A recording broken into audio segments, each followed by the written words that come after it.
Ayan guys. Agad-agad sasabihin ko number 10 talaga to. Wala akong masabi kundi masarap. Wala akong makukomplain dito. Una pa lang Ay, hindi ko pa nakahalo. Kahit pricey siya. Oo. Ano, worth it.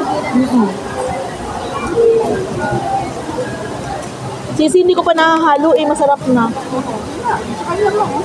Hindi ko pa nakahalo, Wala pang halo, ito pa lang sa gitna, Kuya, isagad mo sa ano niyan, kuya. Laman. Yung sa'yo, halo mo nga yung sa'yo. Huwag mo takpan. Takpan mo. Ayan.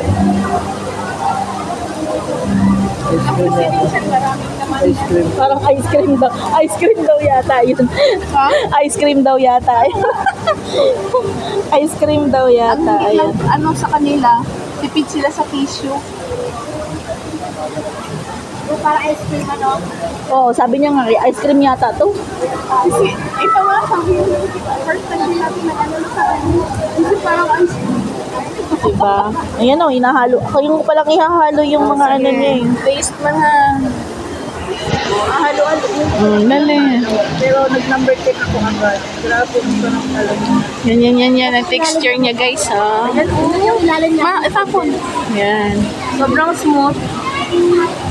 Yan siya. Ako palang ihahalo yung caramel sa Sa babaw pa lang yan. Bago pa nga lang. Ito na yan sa akin, yung nahalo na. Banana cinnamon.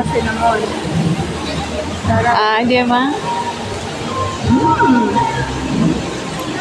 Tcharam! Sino ka dyan? Ano pangalan mo? Ano pangalan? Sino ba kayo? Sumigaw. For today's video, ang boses, ang tawa ni Tahong ang nag-i-effect. Sarap. Di ba? Ice cream yata to. End ko na?